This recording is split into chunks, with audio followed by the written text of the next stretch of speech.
Eu tenho até um pouco de medo do que pode se tornar essa franquia daqui pra frente. Não pelo fato do filme, mas sim pelo fato de que esse filme era para ter saído há 2 anos atrás e agora ele era, né, da Fox e agora ele é da Disney. Se você pegar as últimas coisas que a Disney fez sobre os produtos da Fox, eu já fico meio receoso para uma continuação tanto desse quanto Kingsman 3. E esse é o terceiro filme da franquia, porém é o primeiro na ordem cronológica. Ele é o primeiro, ele é a origem, ele é o começo de tudo e ele estabelece algumas coisas bem legais e bem interessantes. O Matthew Vaughn, ele volta para a direção, ele dirigiu os outros dois. Ele também dirigiu X-Men Primeira Classe, Kick-Ass, ele é um bom diretor, só que ele se perdeu um pouco em Kingsman 2, O Círculo Dourado. Dessa vez ele consegue fazer uma direção boa. Eu gosto do estilo do Matthew Vaughn, quando ele tem essa liberdade para fazer esse estilo.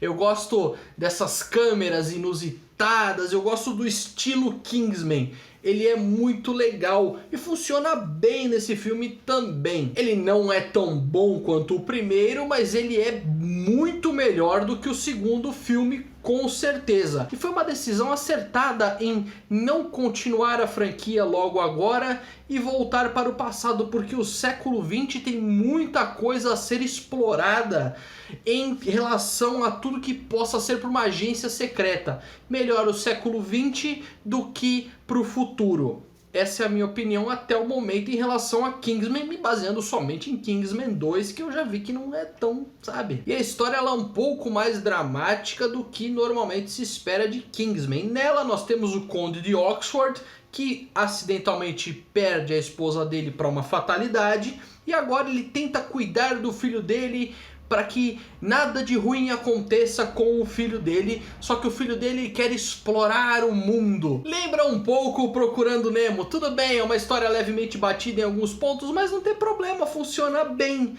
Quem faz o Duke é o Ralph Fiennes, ele está ótimo no filme. Quem faz o filho dele é o Harris Dixon. E eles têm um oponente que eles precisam combater, que é Rasputin, que quem faz é o Rhys Ifans. Ele que é um ponto fora da curva, com um sotaque extremamente carregado, com uma atuação meio forçada. A parte do Rasputin me tirou do filme, não me agradou nem um pouco.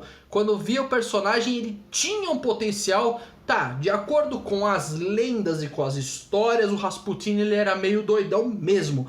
Mas só que, pô, sei lá, não combina tanto. Tá lá o Ralph Fiennes todo sério, todo compenetrado. E aí vem o Rasputin, que é um negócio totalmente aleatório, que não combina tão bem assim. Eu achei ele meio forçado. Então, sabe, é essa parte que me incomodou. Pode ser só coisa minha.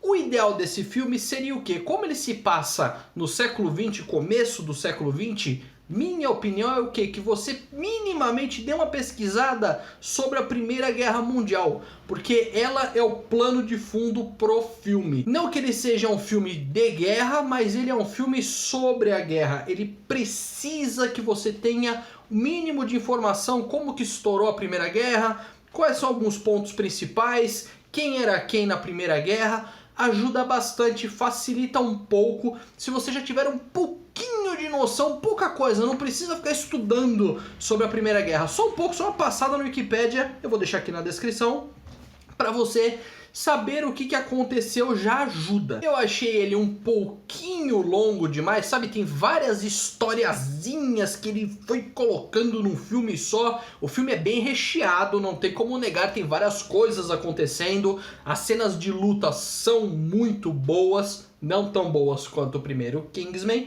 mas muito melhores do que o segundo. Elas são boas.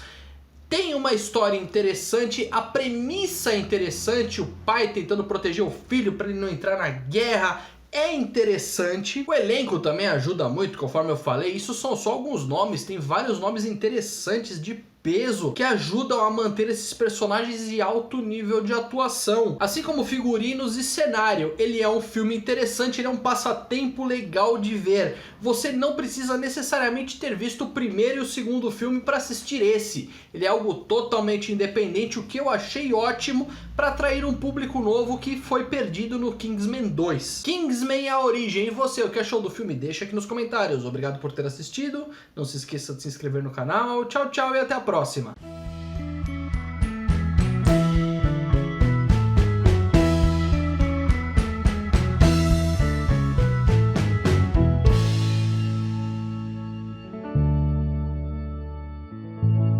E ele tem uma cena no meio dos créditos.